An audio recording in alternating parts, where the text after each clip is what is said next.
Are you an adventurer looking to take your hunt to the next level? Then you're in the right place. Welcome to East Meets West Hunt with your host, Beau Martonik. Hey everyone, welcome back to another episode of the East Meets West Hunt podcast presented by Onyx. The Onyx Hunt App is the premier GPS hunting app for your phone. Be able to look at public, private land boundaries and everything in between. And we're looking at different public lands. There's different types that all have their own unique set of rules. And Onyx is able to show those different types of lands, whether those are national forest land, state game lands, state forest, wilderness areas, BLM, and specifically they have an additional layer just for wilderness areas. And when you turn that on, it shows those areas which are roadless areas that you have to access by foot. And they also have just a variety of unique rules and regulations. And this layer details the private, federal, state, and tribal wilderness areas, as well as federal wilderness study areas. Really helps out a lot. A lot of times that means that it's some of the most remote areas. The only thing I would note is that sometimes everyone knows that that's the most remote areas. But anyways, wilderness area can be extremely helpful. If you want to check out the Onyx Hunt app, use the coupon code EMW. That'll save yourself 20% off of the app, off of onyxmaps.com. University of Elk Hunting. So Corey Jacobson and the Elk 101 team have put together the most comprehensive and complete resource for increasing your elk hunting knowledge, confidence, and success. So in addition to having full access to the entire course for 1 year, you'll have access to the UEH mobile app, which puts all the content from the online course right in the palm of your hand, anytime, anywhere, with or without cellular connection. And plus, all of UEH members receive discounts from Elk 101 partners, including 15% off elk hunting gear in the Elk 101 store. So lots of things there packed into a 1 year membership. If you use the coupon code EastMeetsWest, that'll save you 20% over at elk101.com. And last but not least, Tethered. So Tethered was evolved from a burning desire to provide quality gear and resources to the saddle hunting community. And because the community was such a small niche component of the bigger outdoor industry or hunting industry, the availability of saddle-specific gear and innovation was really lacking. So Tethered solved that problem by designing, engineering, and producing the most mobile, stealthy, and safest elevating hunting gear on the planet. And these guys are just extremely passionate about it. They love just pushing the envelope in the game, and they're always coming up with some new, innovative, and extremely safe, elevated hunting products. So head over to tetherednation.com to check out their gear, as well as learn for yourself about saddle hunting. All right, so I want to give a little update here. First and foremost, you'll hear Clint and I talk about it on this episode, but my Alaska hunt, my caribou hunt, which is just over a month away now, is undergoing some issues due to the COVID-19.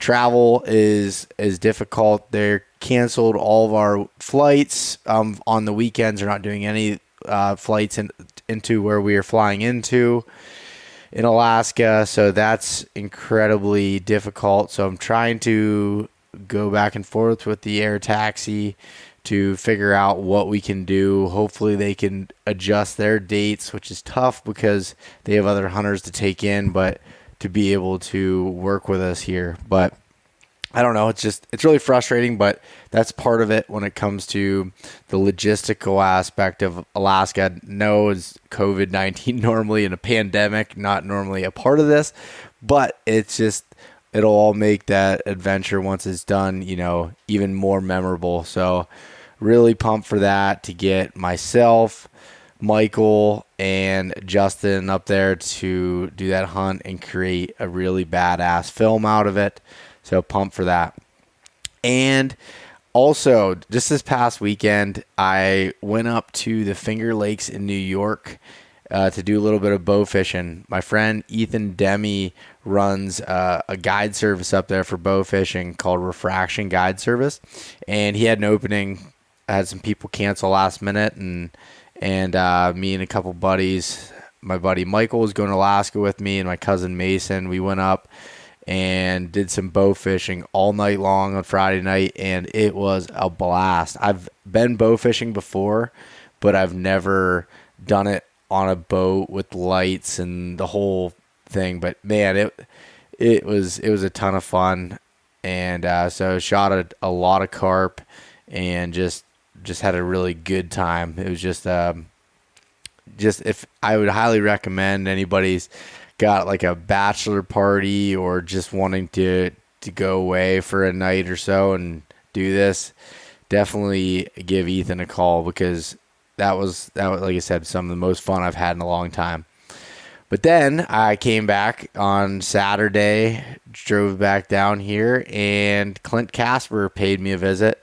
Came to hang out, talk to my cousin about some mule deer hunting, and then we decided to roll out a podcast here just in the morning. So this is the episode here with Clint. There wasn't really a strong agenda to this one, except for just talking about our experiences as we're both, getting more experience in backcountry hunting, but really still from a newer perspective. We're not someone that grew up doing it for 40 years. I've been doing it now for 5 years, and he's been doing it for, I don't know, somewhere between 7 and 10, I think. So there's a lot to learn from this, especially if you're new to going out west or you've only done it a few times. You can really get as this episode is titled, the good, the bad, and the ugly when it comes to backcountry bow hunting. So hope you enjoy this episode, and as always, everything with Clint Casper is entertaining to say the least, and would recommend not listening to this in your car with children in the vehicle. All right, thanks for listening, and if you would, head over to wherever you listen to this at, preferably Apple Podcasts, leave a rating, review. That helps out so much. Share the podcast. Really, really appreciate that. All right, thanks, guys. Good morning, Clint. Good morning, Beau. It's happy to see you. I know it's great to get to see you. We're in person together. We are in person. It's not over Skype. I'm not looking at your pretty face across the screen. We're sitting on my couch. It's true. It feels weird because usually I'm in my truck because that's where I do my podcast. Yeah. Even though you always make fun of me for that, but it's a quiet place. It's a good spot. I like it. Yeah. Whatever it takes for you. You gotta. But here we're in the house of Beau. Yeah. Now we're here. Got the elk head on the wall here. We do. Trying to get this done before the heat comes in and my non-air conditioned house heats up like a sauna. It's actually pretty cool in here. Yeah, it's not bad. It's not bad at all. But I'm sure when it's 95 and humid out, yeah, I love it. I love being inside at that point.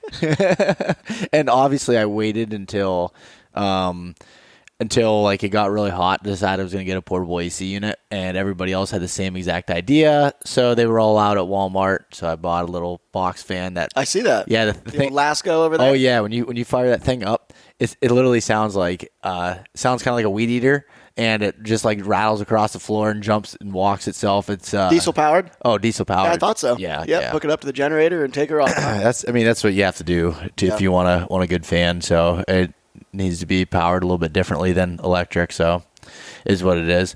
But anyways, Clint, it's been good hanging out with you. You came in to spend an night and had some beers, talk some hunting. Just a few. One or two, I think. One or two. My head does not hurt right now. It's perfectly fine.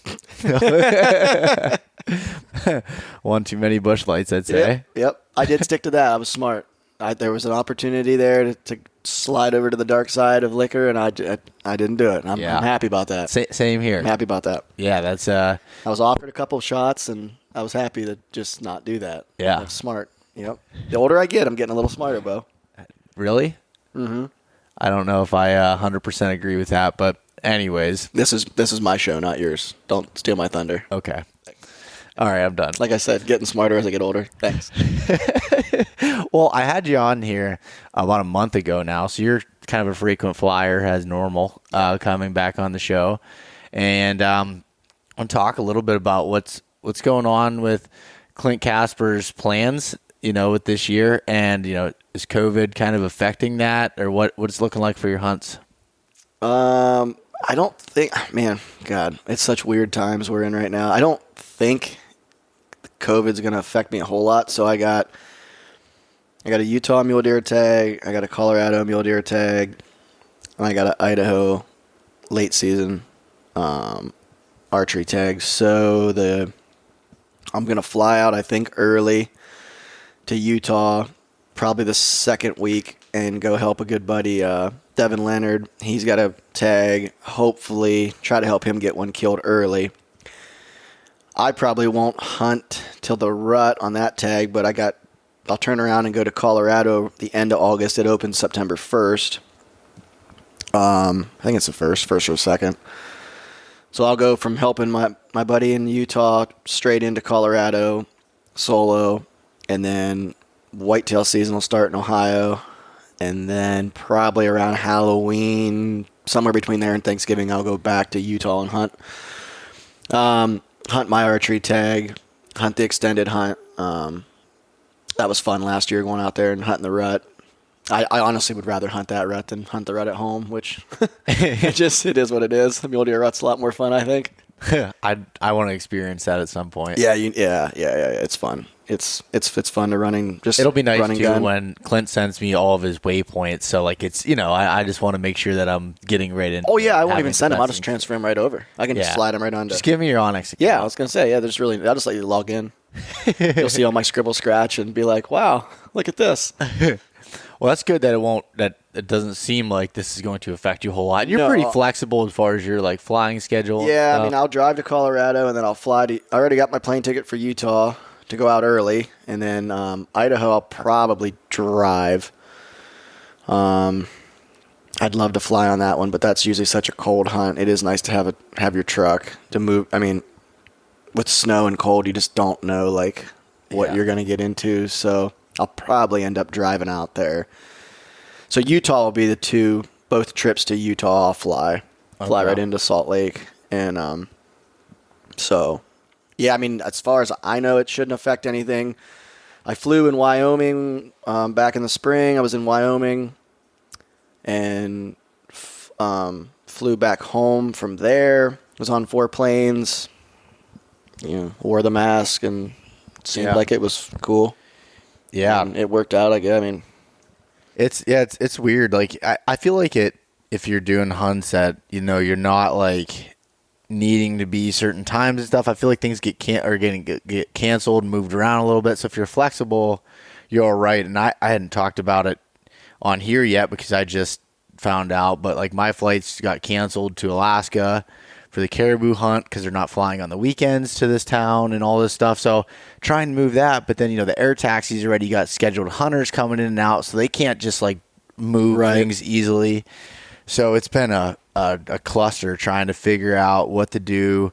I'm sure it'll work out. I kind of panicked at first. I was like, holy shit, my whole Alaska hunt's getting screwed up here. But because you leave right around the same time I leave for Utah. You'll be heading to August 21st. Yeah, when I think I'm going out there the 20th. So yeah, I thought it was right around the same time.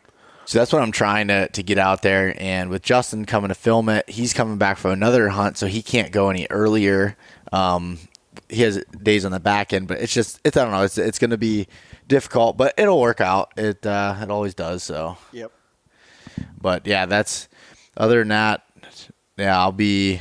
Yeah, that'll be my big game hunt, I guess, for the year. And then just, You're taking what, gun and bow? I don't think I'm taking my bow anymore. I think I'm just taking a gun. Just taking a gun? Yeah, that's the plan. As of right now, it could change tomorrow. But I decided, I was like, if I take a gun and a bow, I'm probably end up grabbing just the gun anyways. And for me, I look at it this way. It doesn't change the experience of the hunt in Alaska because so I was talking to the air taxi and he said, could drop you off in the middle of the tundra where there's no way to stalk, or I could drop you off at the base of the mountains where you could stalk with the bow. He's like, it just depends on what's going on with the migration and things along those lines. You'll definitely be a lot more versatile with a gun. Yeah. Sure. So that's kind of what I'm looking at there. But yeah, other than that, then really it's just whitetails for me. I'm focused on Pennsylvania, and then if I can tag out somewhat early, or I'll go to Ohio, New York, something like that. Ohio, yeah. Yeah, Ohio is definitely on the radar. I'll wait till Clint Casper's out in Utah, Idaho, and I'm going to go hunt his farms. Basically. That's my plan. No, I think that'll work good. Yep, I think that'll work good. Yeah. So I, with things that, we're talking about travel plans and sometimes how things can go haywire. And, with things with traveling, having backup plans is always important.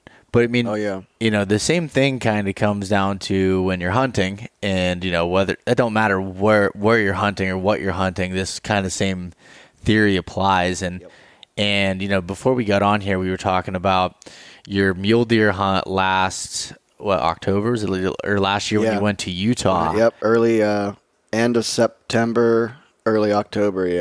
Yeah. So like basically.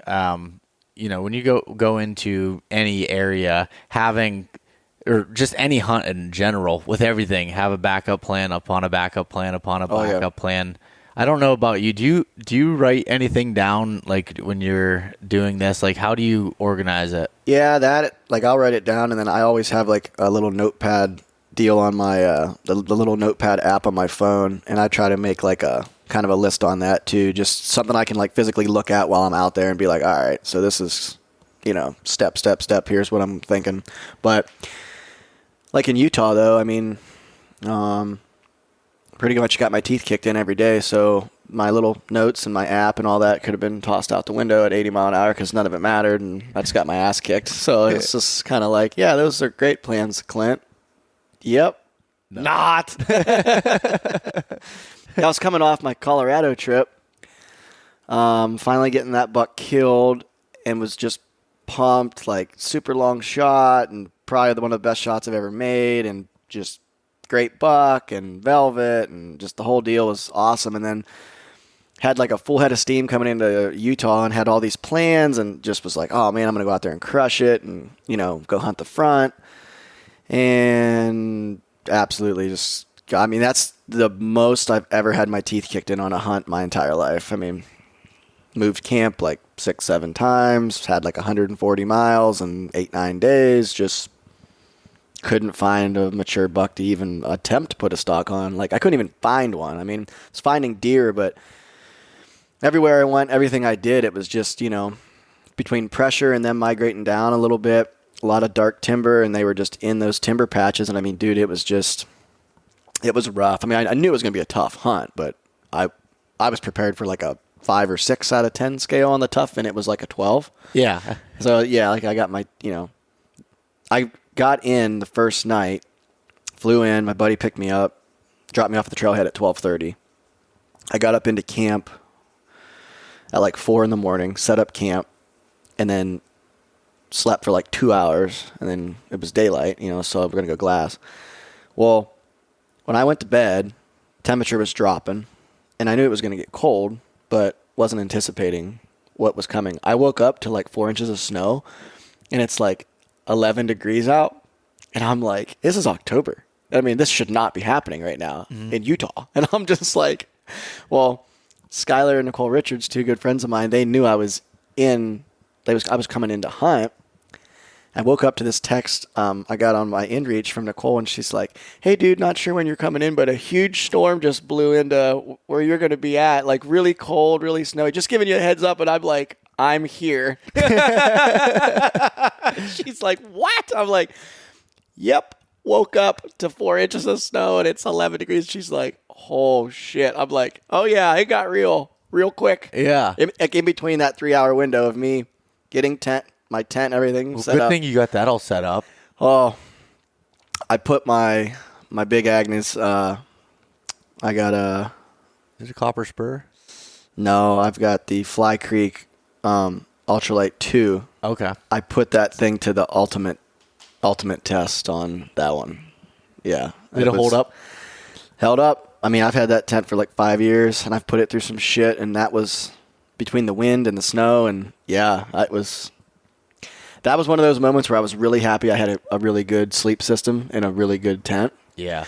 And I wasn't running a floorless. I was running a floor. I was just really happy about all that at that moment. 'Cause I almost took, just a regular tarp and went floorless. And I just don't think I'd have been real thrilled about that. No, I would imagine not.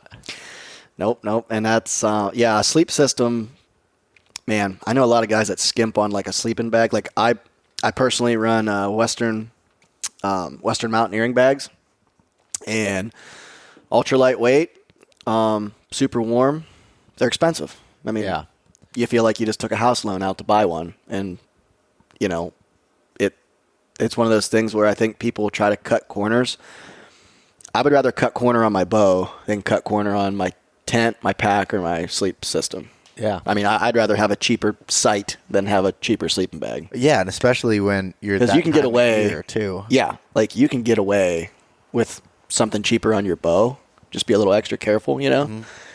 You go cheap, and a shitstorm hits like what happened to me on the very first night. Not expecting it. I was expecting 20s, and I woke up and my watch and phone and everything is saying between 9 and 13 with the wind like low single digit. I mean, like was not like my buddies are texting me and they're like, dude, we did not know that was, and I'm just like, someone could have possibly told me about this. Maybe like, don't know what weather channel we were all looking at, but it wasn't expecting that, like, thank God I had like my puffy jacket, puffy pants. I mean, I pretty much lived in that the first 2 days. I was going to say. Slept in them. Yeah, that's what I do with my sleeping bag. Like I have a 25-degree bag, and I can run that colder because I'll just sleep in my puffy, gear and stuff. And I don't take my clothes off at night anyways. I just go into my sleeping bag. That's too much of a pain in the ass changing out and doing all that shit. But also, one thing that John Barklow brought up, I heard him talking on a podcast there in Snyder recently about sleeping pads and how important those are. And I was like, the R value. Yeah, the R value, because I was using this one that's ultralight. I have like a Cabela's, I can't remember. They don't make it anymore, but it's a really nice lightweight setup, but it's R value 1.3.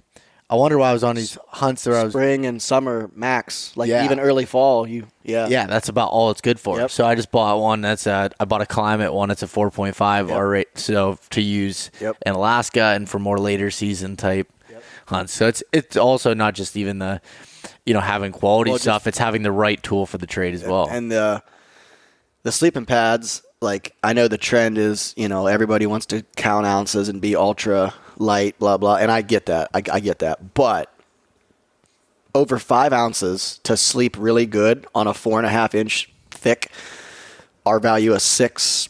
I got a Big Agnes. I think it's a SLQ Core 2.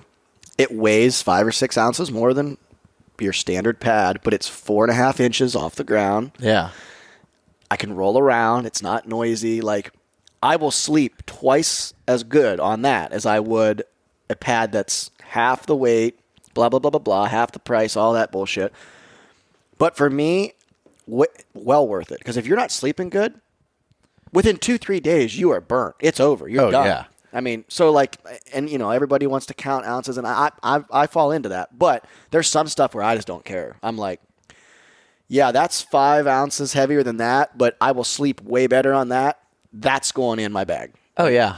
Same thing with me. I carry a pillow, too.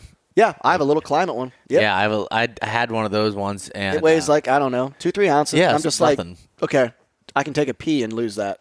Yeah. So there you go. I got this Sea to Summit pillow now that it has like, it's got like this soft material on it. And it's like, it's luxury. It weighs even more than the Climate one, but it's like, when you lay your head on it the night, you're just like, oh, like this feels good. Why wouldn't you just use the hotel pillows? Because you don't really hunt in the back. I mean, you're just hotel sleeping anyway. I mean, I'm trying to fool these people here. Oh. Yeah. Oh, I got you. Okay. Copy that. Like I was saying, your backcountry stuff. That pillow is important. Yeah. My hotel room. I request the hotel room pillow to make sure it's pretty lightweight. So if I move it from this queen bed to the other, I'm not strained. And then like the sheets are all synthetic A down comforter. High quill count. Yeah. Oh, yeah. yeah. 100%. Yeah. All 850 filled down. Oh, Jesus. Yeah. So Wow. that's what I get in my hotel rooms. That's solid. Then you can just go up and down the mountain every day and back to the hotel. It's actually really fun. Like, getting a good night's sleep, but then having to get up 4 hours early just to get up to your spot. Yeah. And then 4 hours later. And you got breakfast before you got to stop in and get. Yeah, I got to stop hit at your your local diner. Local, yeah. There we go down rabbit hole again. That's solid. No, it amazes me how many people though don't. They would rather cut that weight knowing that they're going to sleep like shit. And like I said, for me, there's just and we all kind of go through those periods of time of like where you like get obsessed with that. Like I don't know if you did, but I got obsessed with the ultralight stuff for a while, and and I still am in some sorts. But I remember when I bought an ultralight freaking tent. I bought what the heck was it? Nemo Spike Storm 1-person tent. Okay, I saw Brady Miller using it. Brady can live a little bit differently than I can. I've learned. He is okay with the real minimalist stuff for a tent. Like this thing weighed like not even a pound, but I felt like I was in a coffin, and the wind blew and it was blowing around like slapping across my leg. Yep. Like I'm like, no, like this is my home. When I'm out there, I want to feel safe in my home. Yep. I don't want to feel like I'm getting ready to get fucking blown off the mountain. Yep. Like that's yeah. It's your own personal preference with it, but that's just how I feel. I remember one of the first times I ever hunted with Brian Barney. For those of you who don't know, I'm really good friends with Brian.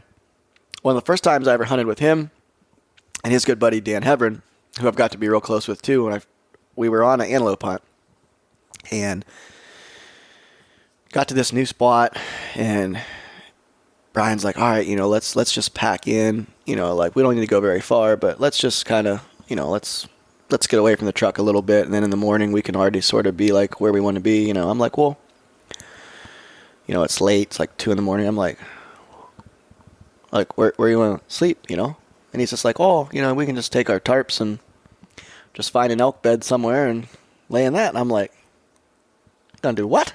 He's like, yeah, we don't need to bring like our tents and stuff. He's like, we're not going to like, set up a camp. Like, we're just going to get close to where we need to be. I'm like, so we're going to sleep in the dirt? He's like, yeah, that's a good way to look at it. I'm like, okay. So, I mean, this is 5 years ago. I'm just kind of getting into all this Western hunting stuff and like really starting to get into, solo stuff and kind of, yada, yada, yada. And I'm like, so sleep in the dirt. Like, he's like, just bring your sleeping bag. That's all we need. And I'm like, okay. So we get to this spot, and he's just like, all right, this will work right here. And I see Dan over there, like, kicking out this deer bed, and Brian's over, and I'm just like, looking around. I'm like, this is it? This is home? This is home we're just going to sleep right here, huh? He's like, yeah, good spot. Yep. All right, well. See you in a few hours. Gonna go to bed now. And I'm just like, okay, yep. There we were. That was it. No sleeping pad, nothing. Nope. Under the stars. Just threw our bags out, and bright, clear night. Wasn't gonna rain or nothing. You could just whoop. Woke up the next morning, and they're all like, oh man, whoa, slept great, and I'm over there just like fucking ready to stab everybody. My back's got knots, and I'm just like, how in the hell do you guys sleep like that? And they're like, what do you mean? And I'm like, what do you mean? What do I mean? Like, so yeah, I've had to kind of get, morphed into kind of my own little system. I've slept in the dirt, but I mean, my body does not particularly like to do that at all. Yeah. Like, doesn't like. I don't think anybody should. Dude, guys like Barney and Dan and Brady and, I mean, they can just kick out a deer bed and sleep on the side of the mountain. It's fine. And, I mean, although I can do it, they enjoy that. Whereas I haven't got to that level. I don't know if I'll ever get to that level. I don't know. I mean, things do evolve. I get it. Like, I remember like my first, backcountry elk hunt that I talked about before. Like, I was miserable in a lot of things with it, and and now I'm not, those things don't bother me. Like things that like did like just like the fact of, not seeing people for so long, like things that you didn't think would affect you normally do at that point. But it's, over time you kind of gain being comfortable and uncomfortable just the fear places. Factor. Yeah. Just the fear factor. I mean, I can remember being in Idaho with Dan on an elk hunt a few years ago, and same kind of thing. We were moving camp and we were trying to, basically coyote this herd and stay with them. And we decided to pretty much just leave our camp and follow the herd that night, and wherever they stayed, we were going to stay. We were going to basically just sleep with them, And that sounds all awesome. Oh, yeah. Let's go sleep with the elk. That'll be sweet. Yeah, it's all fine and dandy until you're in a fucking juniper patch and you're trying to sleep and you got shit walking all around and you ate there, like you are sleeping right in the middle of the wilderness. Dan's over there just sawing logs like it's no big deal to him. And there's fucking shit, excuse my language, but I'm thinking it like out loud. There, I can remember there's elk and probably mule deer and there's coyotes. I mean, there's just stuff all around you walking. Like you don't really know what it is, but animal, and I'm just like, I bet I didn't sleep 20 minutes, Dan's over there just sawing logs like it's the greatest night of sleep he's had. He's like, oh, I love sleeping on the mountain. And I wake up the next morning, I'm just like, what did you say? I hate you. Yeah, I'm just like, God. Like, what? But, after a few nights, then it's like you forget about all that. But, the first, I remember thinking, oh, this will be awesome. Yeah, we'll sleep with the elk. That's going to be fun. Oh, I bet I didn't sleep 20 minutes that night. Of like deep sleep? No way. No, I bet. No way, because it's just out of my element. Like, we don't do that. Like, you're not going to go sleep with the deer in Ohio. Like, you're not. Like, you know what I mean? Like, you're go. I'll go hang up in my saddle and sleep overnight in it. Be ready. Me too. Should we do that this year? No, because I don't like saddles, and I've made that very well known. Yeah, well, you don't. I think you're an idiot. Well, tree stand. we'll strap you into the tree stand a whole bunch. Put a ratchet strap around me to where there's no way I can fall out. That would work. That would work. We could get you all. All right, I'm thinking of it in my head right now. It'd be a cool test. It'd be a new tactic. East meets west. We're taking Western tactics, applying it to whitetails. Yep, and that's a hot new one. You just ratchet strap yourself to the tree. And then stay tuned for the November issue of Peterson's Bowhunting magazine. Oh, Christian's gonna be so excited. I can't wait to pitch this to Christian. Yep, me neither. When he's supposed to get this article about lightweight mobile hunting gear, and I turned in one about ratchet strapping to a tree, about sleeping in a tree stand. Yep. No, he's gonna tell us we drink too much again. Again was the key word. Again, sorry, Christian. But no, that just being like. I can think of an example right now of me going to Alaska. It was my first time. Oh, yeah. Sleeping in. Well, I slept in Grizz country before, but I was in like a yard. So I slept in Heather Kelly's yard when we were up there for a trip. But like, yeah, this is different. This is a grizzly bear yard. This is like you're in their yard. Yeah, the Grizzlies own this. Yeah. Oh yeah. Oh boy. So that's kind of like in wolves and just different things make it a little bit more unnerving. That's what brown bears up there, right? No, these are Grizz. Grizz up there? Grizz in here. I mean, Grizz are kind of pussies compared to brown bears, but... Yeah. You could fight off a Grizz, I'm sure. I better watch what I say, because... I was going to say, dude, Karma is not a fan of You're heading right into the heart of it all, and here you are calling them pussies. Okay. I'm like, I'm just kidding. Oh, he's fucking ripping on my arm. Yeah. Are you taking a sidearm with you? I don't know. I'm thinking about just taking bear spray. Because if I have a rifle. I'll be honest, I like the bear spray method. That's what I think I'm going to do.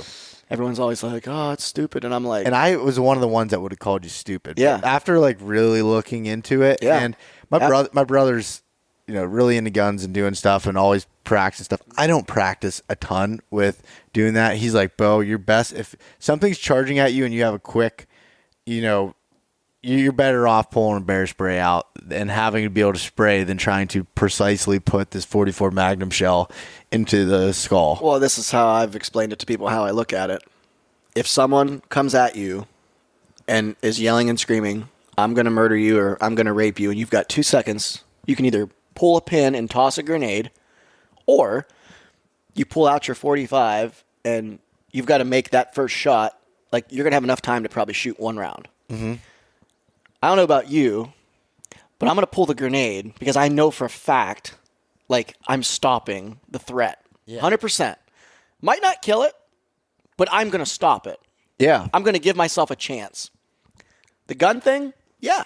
If you're that good to where you can pull that thing out in a second and a half, aim it as a fucking grizzly bear's charging you, hit it between the eyes, go for it. Hey, if you can do that, hats off to you. And then duck down as it tramples over top of you. I'm not taking that. I'm not, Yeah. you know. And yeah. I've hunted in, Idaho and Montana and Wyoming and you're in Grizz country and it's like, I see how quick a situation could arise. I'll be the first to say there's no way I'm trusting in myself to pull a gun. No way. Yeah. Like that bear spray, as long as I can get it out and make one movement of 8 inches to make a spray, am I killing the bear? No. Is it for sure going to stop the bear? Maybe, maybe not. But at least my chance is there. Yeah. The gun thing, you might not even get it out of the holster, dude.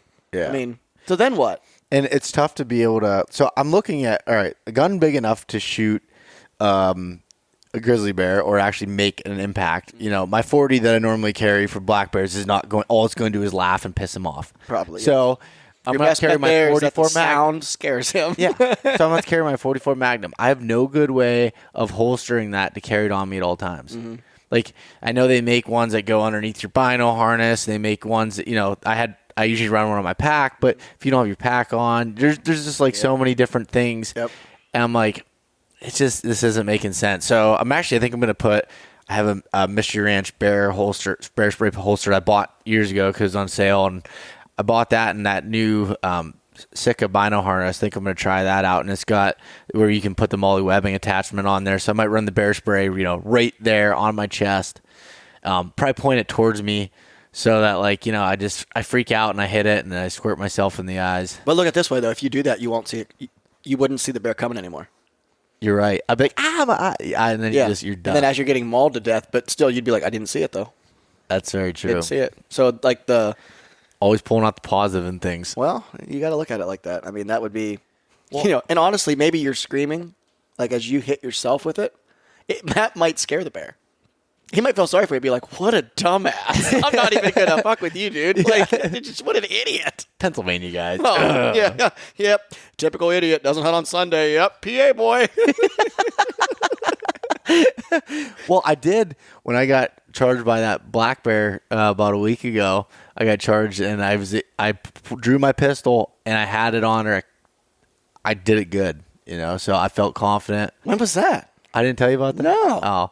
Well, yeah, I was checking trail cameras, and I was coming through this thick stuff. I'm like, this... I saw a mother and cubs earlier in the day, and I was coming back through the area, and also I hear like this loud roar.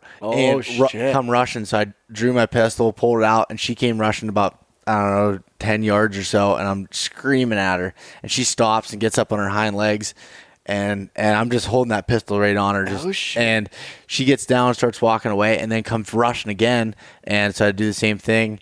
And did you fire one? For sake of sound? No, I didn't. I don't know. I was just holding it on her because I was like, if she gets any closer, I'm gonna have to shoot her, and I didn't want to. So I'm screaming at her. Doesn't a little baby cub decide, I'm going to run right past Beau? So right on the other side of him, runs right up the tree, right up. And so the cub's here, mama's here. I got to go past the cub. I was going to say, so I'm just like backing away, talking to her. And she followed me for probably 75 yards or so and then just let me alone. But that's a 120-pound black bear. Yeah. Think about 1,000-pound grizz coming through the head. Head that's the size of my TV screen. Like, yeah, I didn't even know. Yeah, I didn't know about that. Oh, damn. Yeah, it was nuts. But so the whole point of that story was I'm actually really good marksman with a pistol. So yeah, I can do it with a grizz. I agree. So your points are invalid. No, I think that's good though. Again, I'm not an expert in that, but for me personally, I think the bear spray is the right route for this situation. Brian got charged this year by grizz. No, 2 years ago. He shot his black bear. Shot it with a bow. and it come right at him. I mean, running right down the trail he was standing on. Pulled his pistol out. He shot like 8 or 9 times. I think he hit it twice. And Brian's pretty fucking solid with pistol. Yeah. And he's like, that right there showed me that I either need to shoot a lot more or I need to carry bear spray. Because he's like, I was missing a bear at point blank range. He's like, that's a big target. He's like, I wasn't hitting it anywhere. I was Was missing. it a grizz or a black bear? Black bear. Okay. So he doesn't know if the bear charged him or just he was in the line of path. Mm-hmm. But either way, it was going to literally run him over. And he's like, I didn't know if the bear was pissed off at me and wanted to kill me or was just trying to get the hell out of there. And I was just going to be in its way. But regardless, he's like, I dropped my bow, grabbed my pistol, took one step off the trail, and he's like, I hit. He emptied his gun, and he hit it once or twice. Point blank. And he's a guy that hunts out west that's always kind of prepared to have to pull spray, he's been charged, he's been bluff charged. I mean, he's had grizzlies charged. I mean, he's been in that situation. Not like us. Yeah. Like he's comfortable being in that moment and still had trouble. Yeah. Yep. That's insane. Yeah. I don't want to have that encounter with a grizzly. No.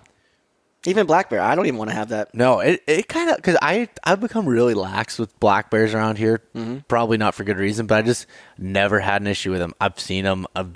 They've followed my scent drag into the tree stand before and stuff, but never gave me a real threat of any sort. And that was kind of like, all right, I got to make sure I still respect them, just like you would anything else. But, and especially with cubs, which I knew that, and I was like, shit. I remember it's been 3 springs ago. Brian and I were in Montana spring bear hunting, and we walked up on a sow, grizz, and 2 cubs dead asleep, like within like 100 yards. Like, turn this corner, and boom, they were there. And I mean, it was probably like the most intense 15 minutes of my life because Brian was like dead. I mean, every move we made was like so crucial because we had to get the fuck out of there like right now. And the wind was quartering, and Brian's like, if she smells us, he's like, this is going to get ugly. Like, she is going to immediately charge. Like, if she catches our wind, she is going to wake up and flip shit. And so we got way out of there, circled way around to like avoid them. But like, I remember like, I mean, we're just walking, laughing, whatever. And he was in front of me and like stopped and gave me like the hose sign from like behind. And like, I could just tell from his body posture, like something bad had just took place, but I didn't know what. And he kept like giving me like the 2 sign, and then he gave me the 3. And I'm like, what? And he's like, there's a sow grizz with 2 cubs right there. And I'm like, oh fuck. And he's like, do not make a move. He's like, you listen, do exactly what I tell you to do. So we started just backing up, and we're checking the wind. And he's like, we have got to get the fuck out of here, like right now, immediately get the. But like, you got to like make a plan to get out of there. Yeah, you can't just go decide you're just going to take off, because if you wake her up or she catches, and the wind was the biggest thing. Like, we were so close to that wind cutting her, like, oh, like. But yeah, like, you just don't prepare for shit like that, and then when it happens, you really respect. Like, you're like, oh man, that was. Yeah, and it makes you got to think clearly in those situations. Like, I mean, it comes with anything, but like, you get to a stressful situation, it's like, all right, you try to take the emotion out of it and think as clear as possible, but that's way easier said than done. Yeah, yeah, and everyone wants to romanticize, like, oh, it's cool to see grizzly. It's cool to see bear. I'll be honest with you. I don't want to see grizzlies. I don't ever want to see them, actually. Yeah.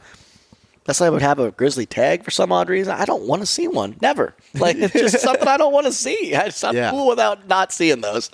Yeah, that's kind of my thing, too, with mountain lions. Mountain lions are like my favorite animal. I don't know. They just like, I don't worry about them because you'll never know you're going to get hunted anyway. Well, yeah. I mean, but that was one thing when I first started going out west, I was kind of freaked out about. Oh, yeah. Like, mountain lions, I don't know what it is, but I love them. Like, I think they're the coolest thing ever. Like, I see the power of a house cat when it rips my arm up when I'm like playing with it. This thing's like, 30 times the size of that, just coming at you. And And I've run into cougar tracks. I've found tracks that were in my boot print in Colorado the one year. The spot I was taking a nap at. And, like, things that made me feel, you know. But you're right. Is it hunting me? Is it just trying to figure out what I am? Yeah. Or did it just happen across you here later in the day?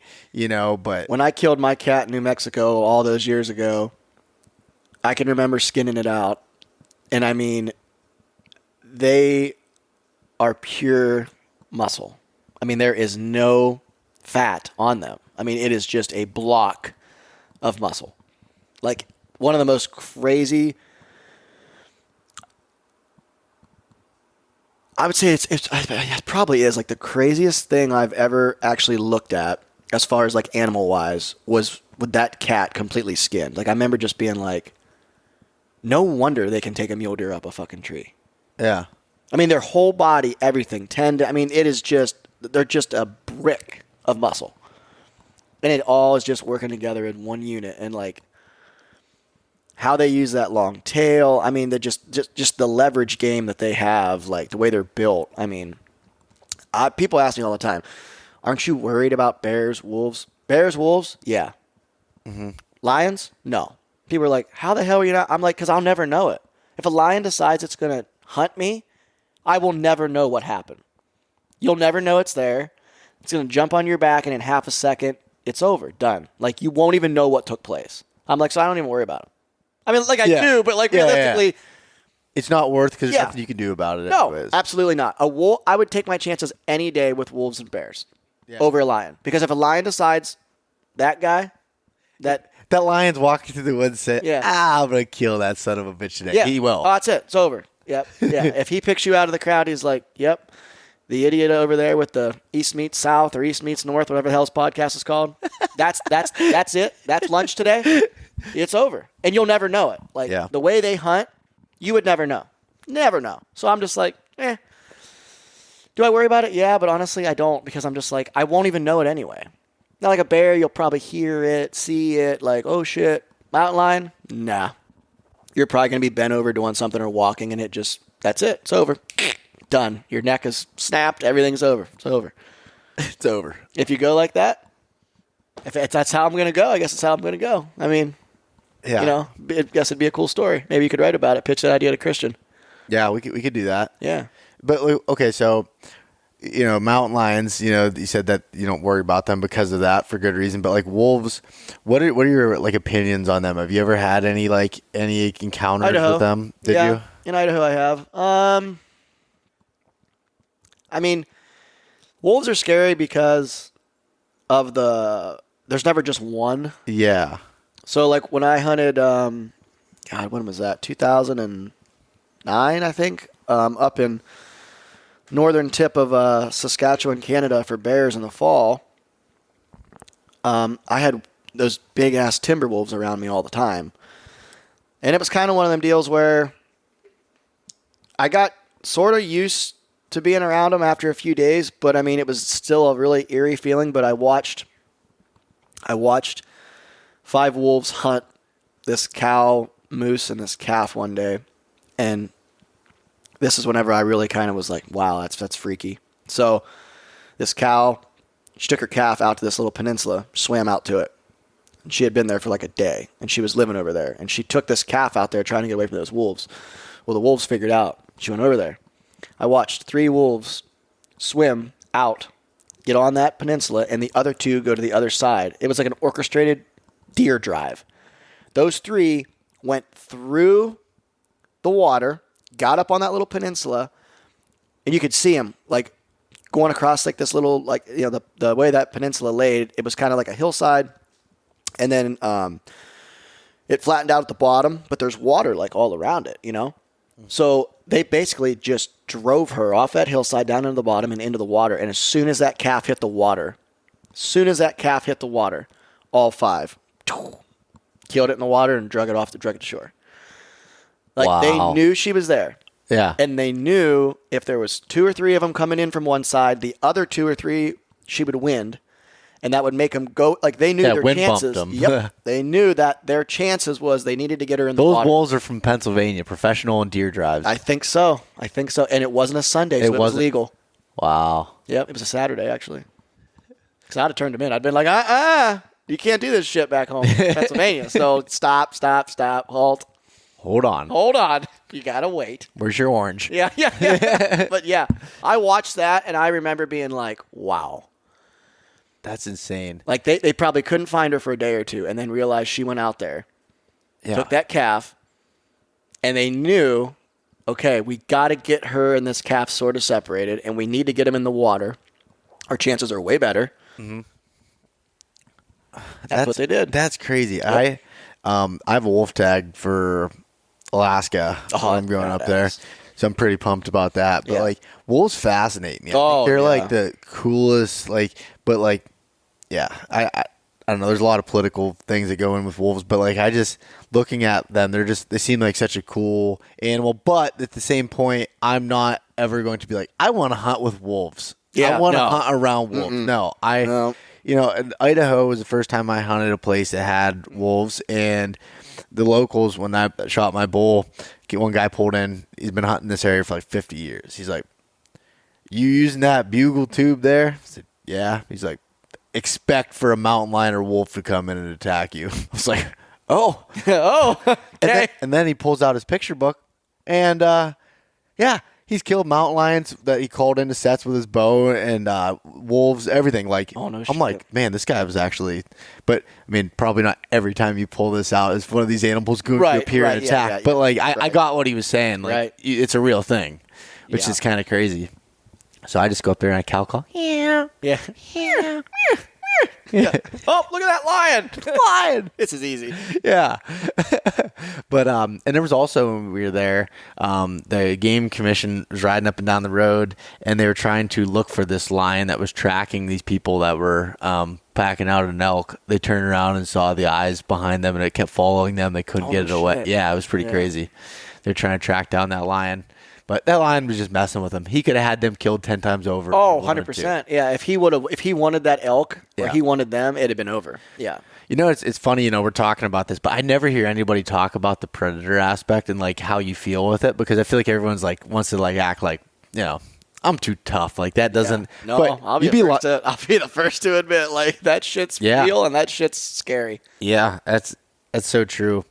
And the other thing, another thing that I don't know how you feel about this, but bothers me a little bit in the backcountry, especially the high country, or some of the storms, the lightning storms. Oh, that's my worst. Yeah. I don't like lightning. Yeah. And in Colorado, and I'm a high country. Yeah, I know. I get it. And I hunt one of the most electric states every year, which is Colorado. Yeah. At 14,000 feet.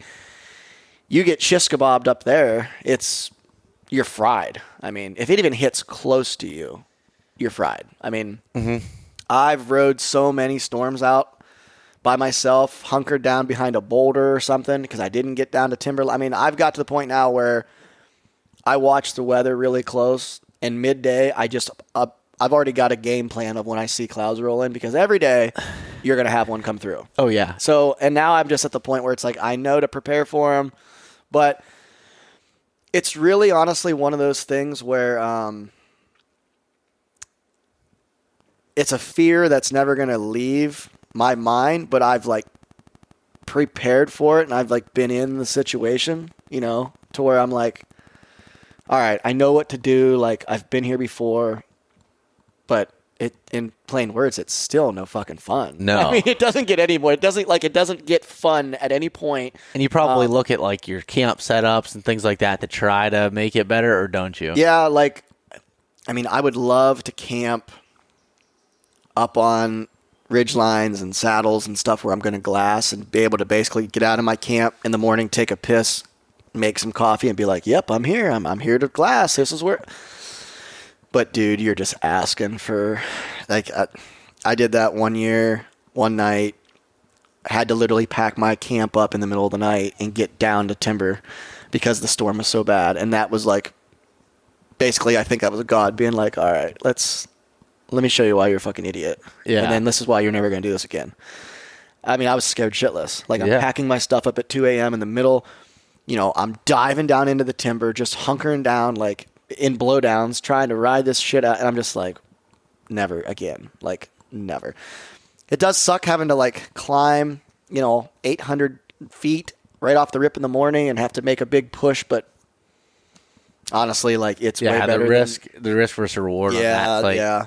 That's I see a lot of guys do it. I know. lot of guys camp up on that. And I can't tell if people are doing that just for the photos because it looks cool, or if that's just how they camp. But man, it looks cool until you get fucking barbecued in your tent one night. I don't like that. And then the wind's howling and you have nothing that's protecting you from it, which in the timber, there's so many down trees. I'm like, one of these is going to land on my tent one of these times. Yeah. But still, I feel more comfortable if I'm kind of tucked in somewhere, and even like, say, just over like on a bench over. Like I know, like when I would be hunting elk, I was camping up towards tree line, and the valley that I was finding them in, I was planning on hunting was on the other side. I just camped on the other side of the ridge, just down over. That seemed to work. I don't like being in tight to where animals know I'm camping right there either. Like I'm not a big fan of that. I mean, I don't. I think with elk you can kind of follow the herd and get in the timber a little bit, but like mule deer, like I don't like being right in a basin that I'm gonna hunt them in, like to where like my tent's visible, like they know I'm in there. Like I don't like doing that. But I see a lot of people. Oh my god, I had to cringe last year. Or 2 years ago, I watched this guy and his probably like his son or a nephew or something. Like I was glassing midday, trying to turn up this buck. Here comes these two guys right in the center of the basin, set up their camp. Right in a rock patch that these bucks had been feeding in. And I'm just like, are you kidding me? Like, out of all the places, right there that's where you guys think we need to camp. And then they glassed basically right from camp. Mm-hmm. Well, they're glassing up. Like yeah, which... I mean, just the whole entire setup was screwed. Yeah. Like, I don't know why they thought that was a good idea, but they blew every deer out of that basin. And I ran into them later on that week, and they were really frustrated. Like, they were like, "Oh man, we can't find any deer." And I didn't have the heart to tell them. I didn't want to sound like a dick, but I wanted to be like, "Well, if you guys wouldn't have set up your home right where all those deer were living, we would definitely be into deer right now. But you guys, for whatever reason, decided to go right there and set up shop." Yeah. And I mean, like, I get it. Like, it is tough. Like, as far as knowing what to do, as right. far as like, but thing. until you do it, if you're inexperienced, right. You don't know. And that's where why I camp. honestly didn't even like, I didn't want to be that guy. And I'm just like, I'm sure they figured it out. Like, yeah. But I didn't want to be like the asshole on the mountain, But honestly, like, I'm just like, I hope you guys paid attention to what happened here. Because they're like, man, we were in here back in the summer. There was bucks everywhere. And I'm like, yeah, there were bucks everywhere up until 2 days ago. You guys put two and two together. Why are they not here now? Well, maybe it's because you set up shop right in their fucking house. That's why. Yeah. Oh, yeah. Yep. They're down there midday talking. They'd like go back to camp and they're talking and they're, and I mean, they are right in the center where all these deer were living. And I'm just like, oh, I mean, not even does. I mean, absolutely every deer off that face just gone. And I'm like, oh, yep, there went that. So, but yeah, no, I mean, at least they weren't up on the ridgeline. I mean, they weren't going to get barbecued. But at the same time, it's like, you want to try to find that happy medium where you're safe, but yet you're not right in the middle of where game is. I mean, I try to do that. I try to get close to water if I can. I like being close to water. Some of that high country stuff, though, is rough. Like Utah and Idaho can be notorious for like hard to find water. Colorado, there's water everywhere, but Utah can be rough. Some of them units, I mean, you're dropping 2,000 feet to get down to water and back. Like, that's a whole day. Yeah, and it takes all your water to get back. Oh, dude, yeah. Like, a lot of those guys out there stash water all throughout the summer. Really? Yep. A lot of people that I'm friends with out in Utah, they'll run water and bury it. Yep. Wow. That way, whenever they've got their camps. Yep. I know guys that bury their camps. They'll tear everything down, tarp it, tape it, dig a hole, bury it, cover it, come back next year. Never leaves the mountain. Huh. Yep. Because it's just, once it's there, it's there. They don't want to have to drag it up, drag it down, drag it up, But the water thing, man, that's like a real, like there was a couple times last year I was getting pretty scarce on water and I had to drop down. And you can't live without water. No. No. That's like Nevada. Some of them units in Nevada, there is no water. I mean, you How do can't. the deer and stuff live in that? I mean, they get water, from vegetation and different things, and I'm sure they know where there's some little seeps here and there, but I know Brian has told a story before.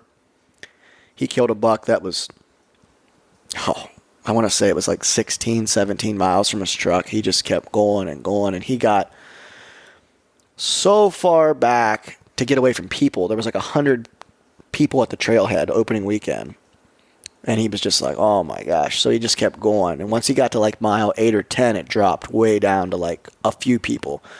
He got another couple miles, and there's nobody because no one could find water. And you're not going to continually walk 15 miles a day to go in and go out. Yeah. Well, he found some little seep coming off one of these rim rocks of it was like a big Band of a big like a cliff band, I guess you would call it. He found a seep back there, and so he was able to live off that. He was able to funnel it, and it was a process, but he was able to stay back there for like 8-9 days and killed a freaking mega giant. Doing that, but I mean he was at the point where he had to find water or go back. There was no stretching it another day. Like, he had to find water and lucked out and got water. And then he was able to base camp from there and then hunt from right around there. But there was nobody back there, and there was a ton of deer because there's nobody back there. I mean, you can't live 15, 16 miles back without water. But yeah, he was at the point of where if he wouldn't have found water, he would have had to have started heading back towards the truck as far as because there was water at points around there, but that's why there was also a ton of people. Yeah. That makes sense. I would be nuts. I would really be stressed out if I couldn't find water somewhere. Yeah. He had I forget, he probably had 100 ounces in his, one of his bottles, his couple bottles and he was able to get water, but the further and further he got, the more scarce it became. And he got to a point where he was 5-6 miles from water. And he knew, okay, at this point, I've either got to go back where I was coming from because I know there's water, or I got to find water. And he lucked out and found water. So he was able to stay. But if he wouldn't have found water, oh, no. He said he was down to a water bottle, So you're talking 1 day at best. Yeah. And that's being dehydrated. And that's dehydrate. Yeah, exactly. That's just living. It's surviving at that point. Yep. And these things that we're talking about here, like the points that you don't hear a lot about, backcountry hunting, because it does get romanticized, and we do. Oh, it does. Yep. And it's not that these things should deter anybody from backcountry hunting, but it's real, and you need to be prepared for it or be thinking about it. Backcountry hunting is basically surviving in the wilderness. I mean, that's what it comes down to. And it gets romanticized because the pictures are cool, the stuff's cool, but 99% of it is, it's a legit struggle. I mean, to live back there, Now, I could think of worse things to be struggling with or for, 100%. But, it does get romanticized, and I do try to say that a lot. I love the backcountry and love to hunt it, and it's all I think about throughout the year. But I like the grind. I like the mental toughness factor. I don't want to romanticize that it's this fun fairy tale land constantly, because it's not. Yeah, it really isn't. You got to really like that kind of hunting to get enjoyment out of it. Say I do. I love that kind of hunting.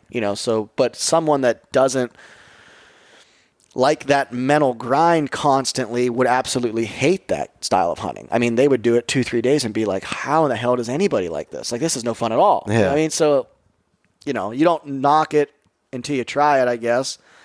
But at the same time, you also don't want to romanticize and say that you love it before you go do it, because Yeah. I always tell people there's no medium ground. You go on a solo, or even not a solo, just let's just say it's you and 2 buddies. You go on a backcountry wilderness hunt. One of those 3 is probably going to hate it, and the other 2 might love it. But there's usually not a middle ground. It's usually you're either going to love it or you're going to absolutely effing hate it. Like there is no, oh, that wasn't bad. No, it's either, oh my God, greatest thing I've ever done in my life, or oh my God, Beau, if you ever ask me to come on this again, I'm going to punch you in the teeth. Yeah. What's one way or the other? Like That's very true. But you like don't know until you try it. Yeah, and you have to try it. And the solo thing's the same. I get asked about that all the time, and I'm like, I can't tell you if you're going to like it or not like it. I can't tell you how you're going to feel about it. Every person's different. Like you just got to do it. You might love it. You might absolutely hate it. There again, it's going to go one way or the other. Like there will be no middle. It won't be, oh, it wasn't bad. I mean, by myself, 8 days, it was all right. No, it's either going to be that was absolutely misery. I'd rather been in jail, or coolest fucking thing I've ever done. I mean, guaranteed it's going to be one extreme or the other. Yeah, that's so true. And like you said, you just have to try it. And that's all you can do. There's a middle ground, I believe, for the level that you go to it. Like, say, your first backcountry hunt, you don't need to pack in 10 miles. You might just pack in a couple miles just to try it out, to go through it. And you'll get the same sort of experience from it. Oh, yeah. As far as being able to see how you're doing things. If you're too close and you go back to the truck for everything, then that's a little bit different. But, yeah, I mean, I would just, But it's like... don't only go in 200 yards and say... Yeah. Backcountry hunting. Like, I mean, realistically, you can see your truck. Like, hey, bro, I see your red truck right there. Yeah. I'll get a little deeper. Yeah. But no, like the thing, water was huge for me. Like, it sucked at first. I remember being out there, and not at first, it still sucks. But like, if you're camped up on this ridge and I'm dropping even 800-900 feet, dropping out, sucks. When you're like, I'm going to make dinner, I'm like, I don't have enough water. Yeah. And I'm like, are you kidding me? Yep. Down and back. Down and back. And I'll always tell you one thing. I talked about this on a podcast with Barklow a couple months ago. Always take your rain gear with you, even if you're just going for a short water run. Oh, yeah. I get down there, here comes hailstorm. Oh, yeah, everything. yeah. Like, I'm soaked trying to get up over the hill. I typically just take my pack. Yeah. For everything, because I've always got, my kill kit in there. I've always got my little emergency kit in there. Like, realistically, if I need something bad's going to take place, that pack's got something in there to help me. Yeah. But, oh, yeah. Yeah, I don't like dropping my pack until I know for a fact, like, it's go time. Like, I don't like not having it with me. Mm-hmm. You know what I mean? Like, guys will drop it and go chase elk for 3 miles. I'm not that guy. I'm only going to drop it when I think, okay, now's, I've dropped my pack before and couldn't find it. Oh, I've done that. Oh, yeah. And there is no worse feeling. It's your lifeline. Yeah. Like, what are you going to do without it? One of the first bulls I ever chased, my brother was with me, and I heard the bull there, and I just took off running. I dropped my pack. I ran right at it. Okay, I dropped my pack. I threw my bugle tube. What's your plan? I threw my bugle tube. What's your plan? I needed that. Bull rush it. Just bull rush. I'll run. I got real close. I got there. All of a sudden, I stopped, and they're right there. Yeah. The cow's looking at me like, yeah, idiot. Yeah. Where's your pack, bro? I'm like, ugh. And my brother's like picking up my bugle tube and stuff on the way back. I'm like, I can't find my pack. And I had a Kafaru Reckoning and Ranger Green, so it blends in with everything in the dark timber. Mm-hmm. I'm like, I just lost my Kafaru. See, what I've been doing now is I'll mark it. So like, right now I'm running the new Tactical Instinct from Garmin. You can drop. Like you can set like a point or a waypoint or like drop a pin. So like either on Onyx or on my watch. A lot of times on my watch, it's just I can just do it real quick. Boom. If I drop it, I'll set that and then I can track back to it via my watch. Yeah. Or you could put it on Onyx or whatever you want to do.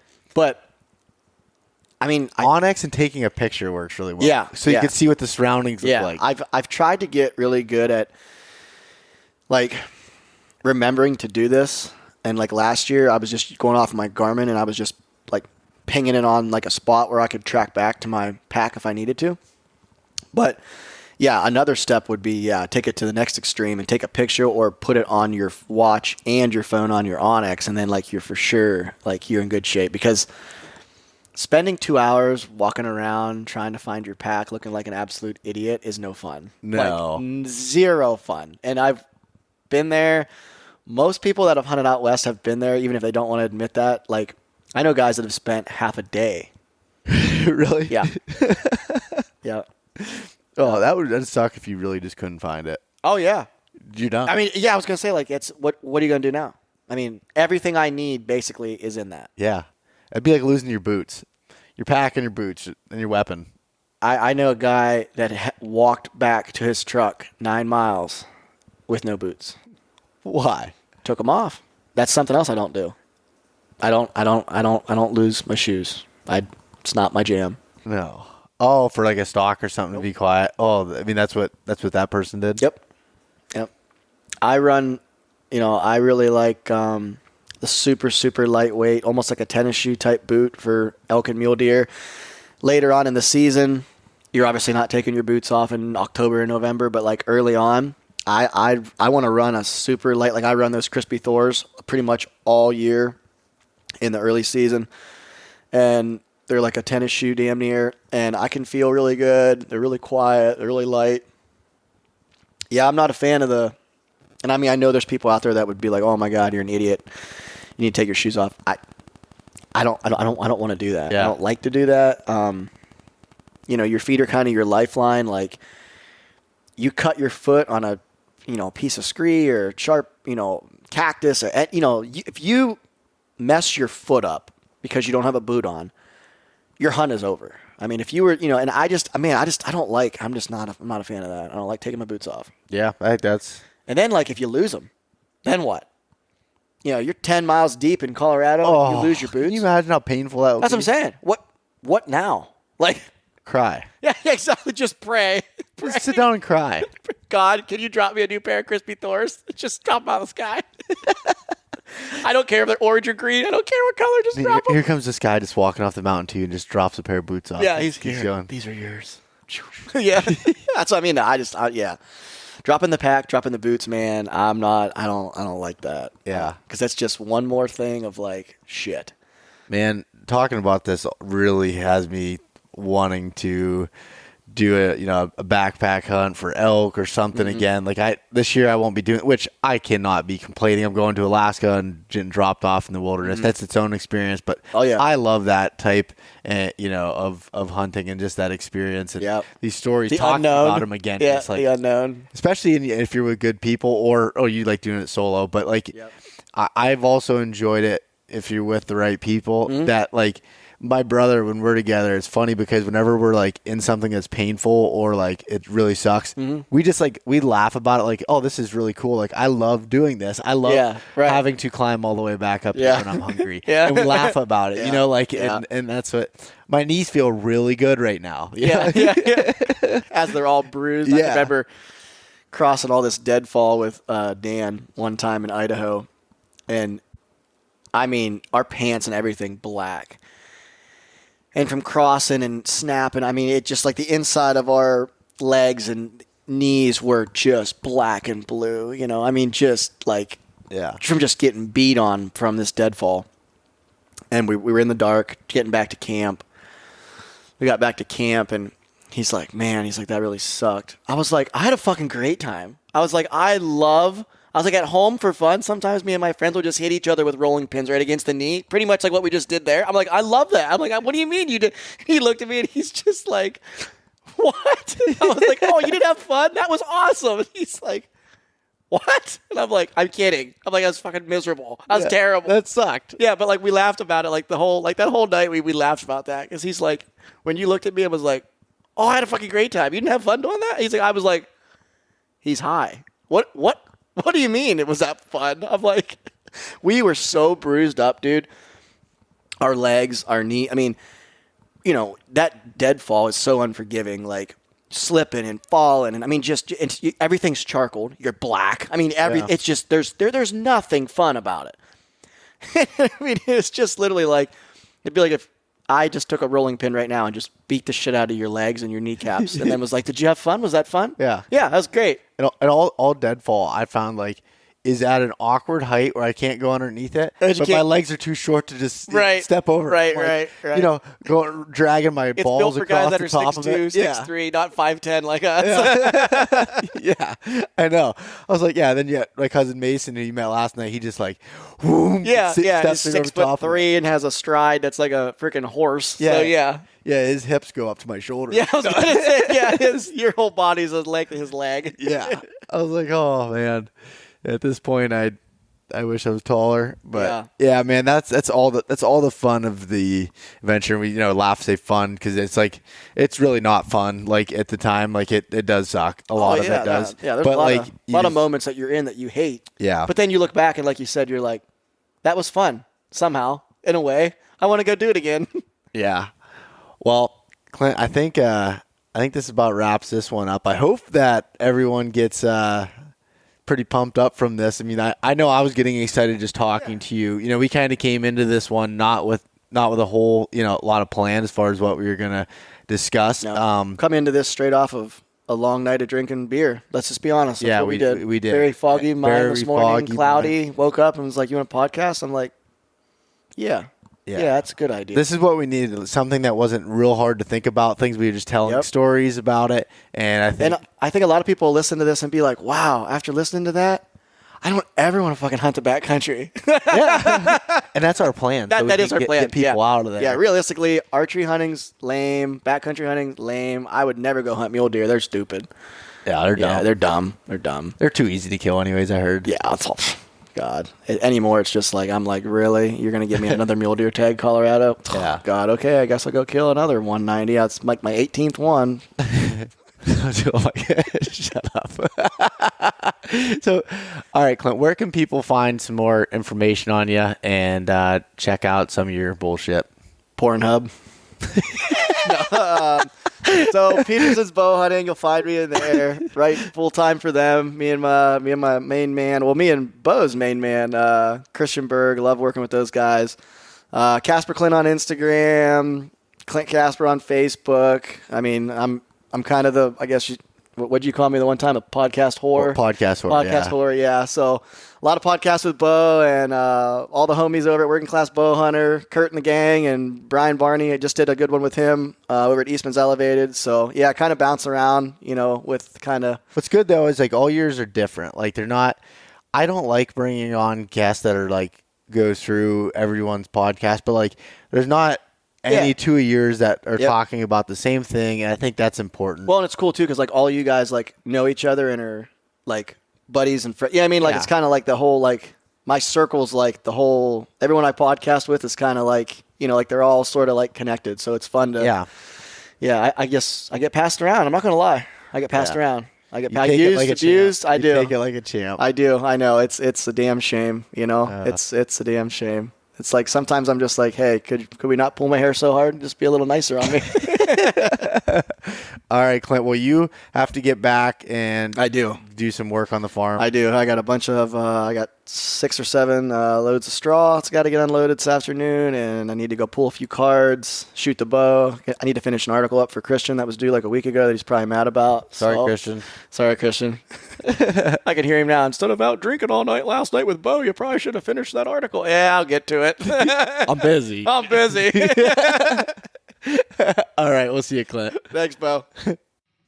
Thanks so much for listening to this episode of East Meets West Hunt with your host, Beau Martonik. For more great content and to stay up to date, visit eastmeetswesthunt.com, Facebook at East Meets West Outdoors, and Instagram at East Meets West Hunt. If you enjoyed today's episode, please review and subscribe, and we'll catch you next time.